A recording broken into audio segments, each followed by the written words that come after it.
jingle bells.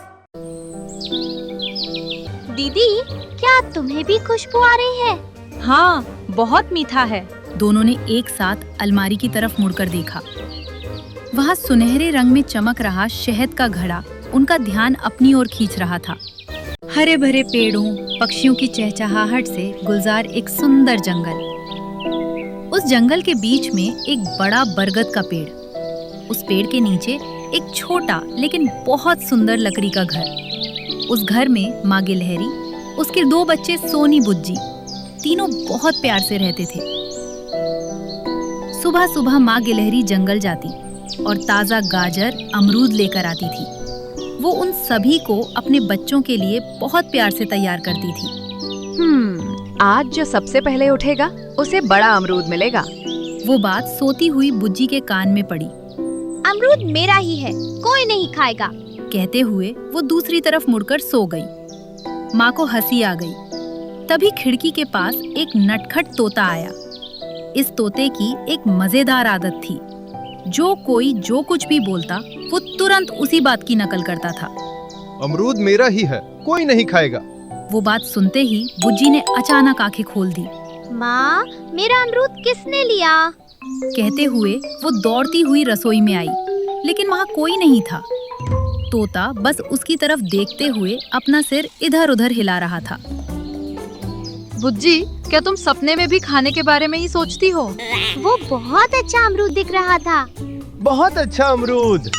इस बार सोनी हंसी, माँ हंसी, बुज्जी भी हंसे बिना नहीं रह सकी। तभी कमरे के बाहर से एक आवाज सुनाई दी।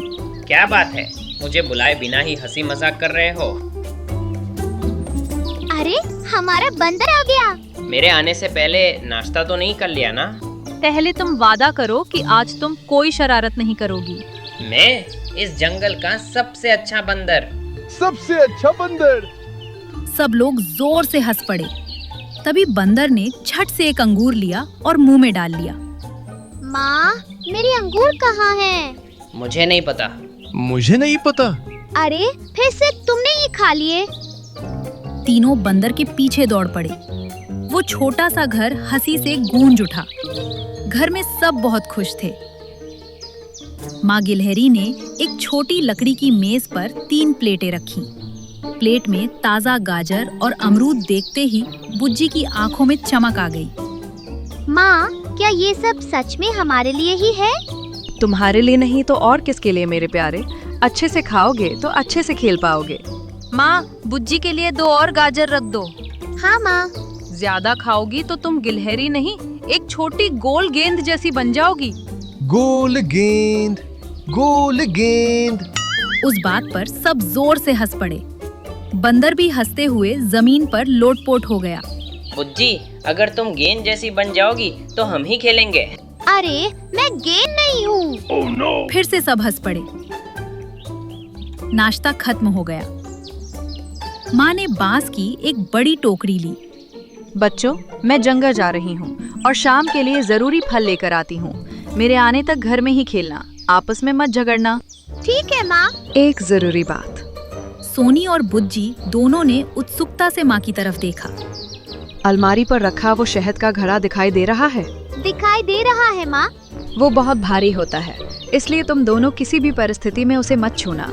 मेरे आने के बाद हम सब मिलकर शहद खाएंगे, ठीक है? ठीक है माँ। तो शाम को शहद का उत्सव होगा।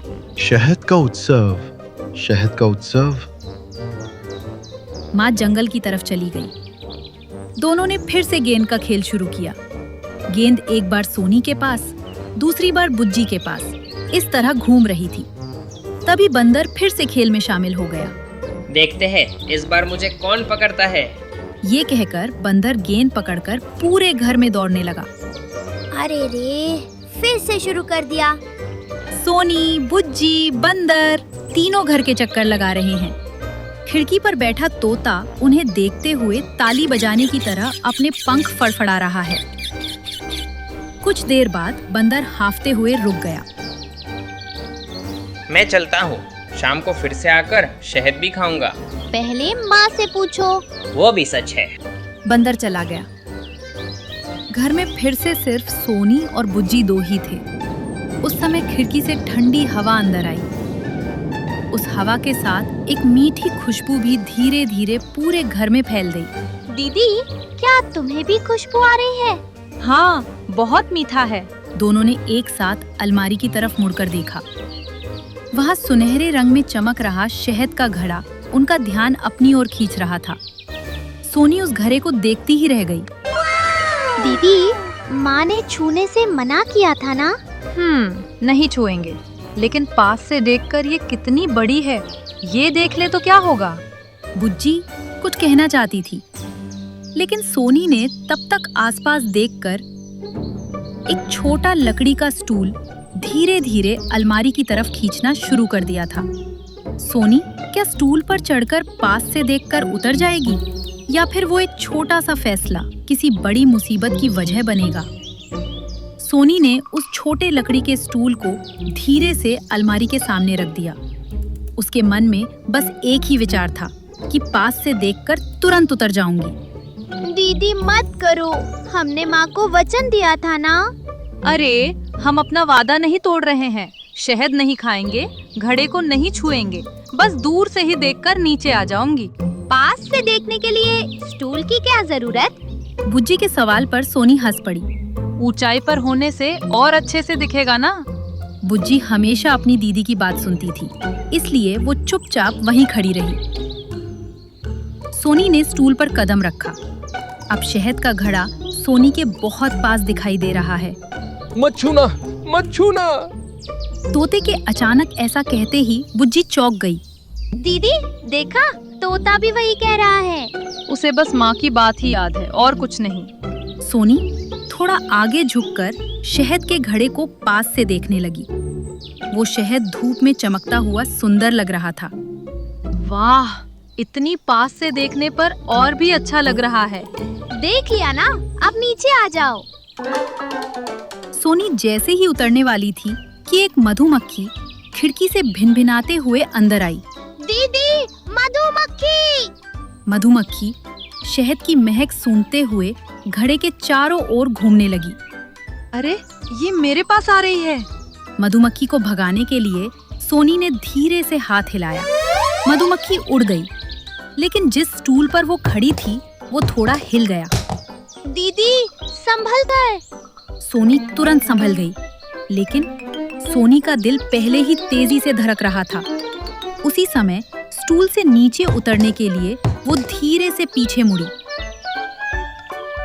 तभी उसकी पूंछ ने अनजाने में अलमारी के किनारे पर रखे शहद के घड़े को धीरे से छू दिया। शहद का घड़ा थोड़ा आगे खिसक गया। दीदी, घड़ा! सोनी ने तुरंत पीछे मुड़कर देखा। अरे, मत गिरो, मत गिरो! उसने घड़े को पकड़ने के लिए हाथ बढ़ाया, लेकिन तब तक स्टूल पर खड़े होने के कारण वो ठीक से वहां तक पहुंच नहीं पाई। दीदी, मत करो, नीचे आओ। सोनी ने एक और कदम आगे बढ़ाया। उसी समय स्टूल थोड़ा हिला। सोनी ने ठीक से खड़े होने की कोशिश की, लेकिन उस कोशिश में उसका हाथ शहद के घड़े को धीरे से छू गया। शहद का घड़ा जमीन पर गिर गया। मिट्टी का घड़ा छोटे छोटे टुकड़ों में टूट गया। मीठा शहद पूरे फर्श पर फैल गया। पूरे घर में अचानक सन्नाटा छा गया। दीदी, घड़ा टूट गया। सोनी स्टूल से धीरे से नीचे उतरी। उसके चेहरे पर अब तक दिखने वाली हंसी गायब हो गई थी। मैंने नहीं सोचा था कि ऐसा हो जाएगा। क्या माँ बहुत दुखी होगी? वो बात सुनते ही सोनी ने अपना सिर झुका लिया। वो मेरी ही गलती है।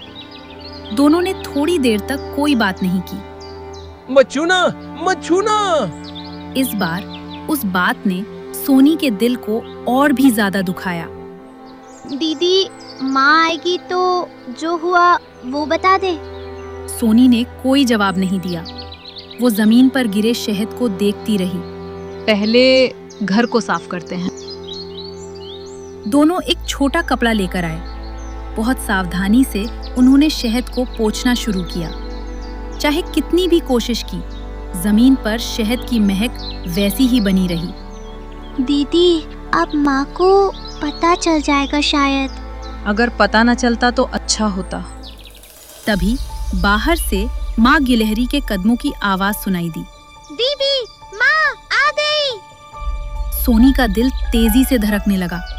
उसने एक बार दरवाजे की तरफ देखा, दूसरी बार टूटे हुए मिट्टी के घड़े के टुकड़ों की तरफ देखा। बच्चों, मैं आ गई। माँ ने घर में कदम रखा। उसकी नजर धीरे से जमीन पर गई। टूटा हुआ मिट्टी का घड़ा, शहद के दाग, सोनी और बुज्जी के चेहरों पर डर, सब कुछ एक पल में उसकी आंखों के सामने आ गया। माँ ने घर में कदम रखा। जमीन पर टूटा हुआ मिट्टी का घड़ा, चारों ओर शहद के दाग, सामने सिर झुकाए खड़ी सोनी और बुज्जी। बच्चों, ये कैसे हुआ? उस एक सवाल ने सोनी के दिल को जोर से धड़का दिया। उसे माँ की कही हुई बात याद आई, शहद के घड़े को मत छूना। उसे अनसुना करके वो स्टूल पर चढ़ गई थी। अब क्या कहे, कुछ समझ नहीं आ रहा था। माँ, वो दीदी। इतने में सोनी ने अपनी माँ की नजर बचाकर बुज्जी का पैर धीरे से दबाया। बुज्जी अचानक रुक गई। उसने दीदी की तरफ देखा। सोनी की आंखों में सिर्फ डर दिखाई दे रहा था। सोनी, तुम ही बताओ बेटा। सोनी सच बताना चाहती थी, लेकिन माँ डांटेगी तो। इस डर ने उसके मुंह से झूठ बाहर निकलवा दिया। माँ, मैं खिड़की से पक्षियों को देख रही थी, तभी बुज्जी गेंद से खेलते हुए अनजाने में घड़े से टकरा गई, इसीलिए वो गिर गया। वो बात सुनते ही बुज्जी का चेहरा अचानक बदल गया। बुज्जी हैरानी से अपनी दीदी को ही देखती खड़ी रह गई। दीदी, क्या कह रही हो? मैंने गेंद से खेला भी नहीं था ना। बुज्जी की आंखों में न देख पाने के कारण सोनी ने अपना सिर झुका लिया। बुज्जी गेंद से खेली। बुज्जी गेंद से खेली। तोते के लिए वो एक खेल था, लेकिन सोनी के लिए हर एक शब्द दिल में चुभता हुआ सा लगा। बुज्जी, सच में क्या तुमने ही किया? बुज्जी ने पहले माँ को देखा, फिर सोनी को देखा। दीदी अभी भी सिर झुकाए खड़ी थी। नहीं माँ, मैंने नहीं किया। सच में मैंने नहीं किया। उस छोटी सी आवाज में दर्द साफ महसूस हो रहा था। हाँ, ठीक है। आज तुम दोनों बाहर खेलने मत जाना, घर पर ही रहो। माँ गुस्सा नहीं हुई, चिल्लाई नहीं, लेकिन उस बात ने बुज्जी के दिल को दुखाया। ठीक है माँ। कुछ देर बाद बाहर से बंदर दौड़ता हुआ बुज्जी के घर की दहलीज पर आया। बंदर बुज्जी को बुलाता है। बुज्जी दहलीज से बाहर आती है। हे बुज्जी, आओ, मैंने एक नया खेल ढूंढा है। मैं नहीं आ सकती। क्यों? माँ बाहर नहीं जाने दे रही हैं। तभी खरगोश और हिरण का बच्चा भी बुज्जी के घर की दहलीज पर आए। क्या हुआ? क्या तुमने सारा शहद खा लिया है? मैंने कुछ नहीं किया। कुछ नहीं किया, कुछ नहीं किया।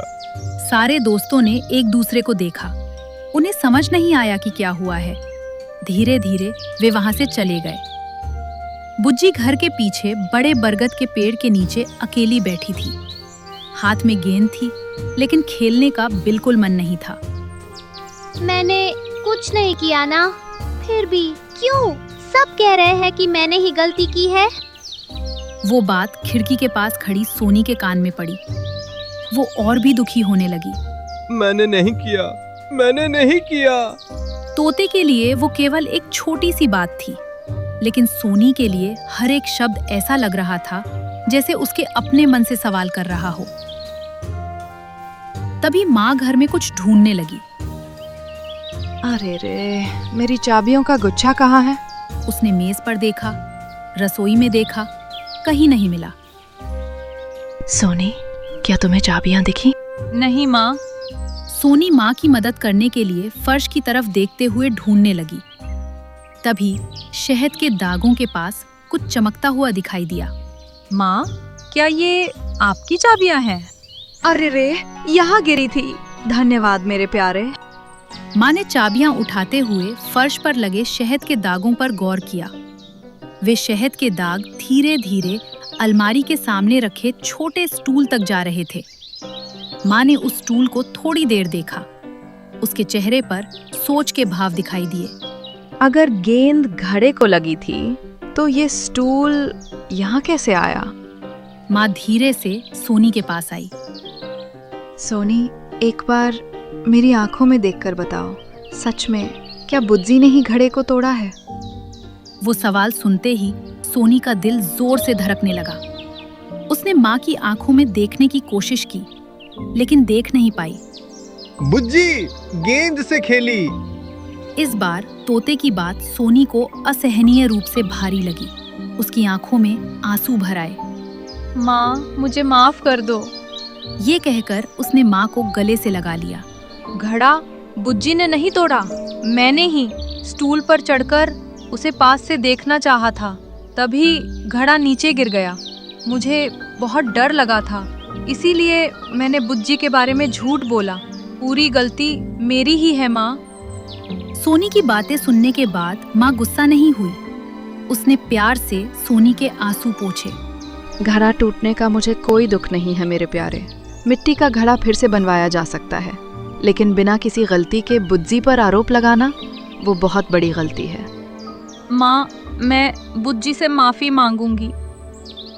माँ सोनी का हाथ पकड़कर बरगद के पेड़ के पास गई। बुज्जी अभी भी वहीं चुपचाप बैठी थी। बुज्जी, मुझे माफ कर दो। घड़ा मैंने ही तोड़ा था। डर के मारे मैंने झूठ बोल दिया कि तुमने किया है। बुज्जी ने धीरे से सिर उठाया और अपनी दीदी की तरफ देखा। कुछ पल वो कुछ नहीं बोली। दीदी, तो क्या तुमने अब सच बता दिया? हाँ, अब से चाहे कितना भी डर लगे, हमेशा सच ही बोलूंगी। बुज्जी मुस्कुराई, धीरे से दीदी के पास आई और उसे गले से लगा लिया। सच सच। इस बार जब तोते की बात सुनी, तब बुज्जी और माँ के चेहरे पर मुस्कान दिखाई दी। सोनी अभी भी वैसे ही उदास थी। अरे, क्या अब भी खेलने आओगे? आएंगे, लेकिन पहले दीदी को हंसना होगा। अब से पहले सच बोलूंगी, उसके बाद ही मुस्कुराऊंगी। तभी सब हंसते हैं। याद रखो मेरे प्यारों, गलती कभी कभी अनजाने में हो सकती है, लेकिन उस गलती को स्वीकार करने का साहस ही तुम्हें अच्छे बच्चे बनाता है। झूठ लग सकता है कि कुछ पलों के लिए हमें बचा रहा है, लेकिन सच ही हमारे अपनों के विश्वास को काबू रखता है। अगली सुबह सोनी और बुज्जी दोनों ने मिलकर घर साफ किया। माँ ने गर्व से उन दोनों को देखा।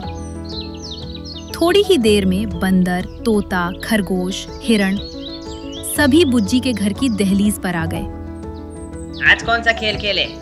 कोई भी खेल खेलेंगे, लेकिन शहद के घड़े का खेल बिल्कुल नहीं। शहद के घड़े का खेल नहीं। उस बात पर पूरा जंगल हंसी से गूंज उठा। उस दिन सोनी ने एक बहुत बड़ी बात सीखी। एक छोटा सा झूठ कुछ पलों के लिए हमें बचा सकता है, लेकिन एक सच जीवन भर हमारे भरोसे को बनाए रखता है।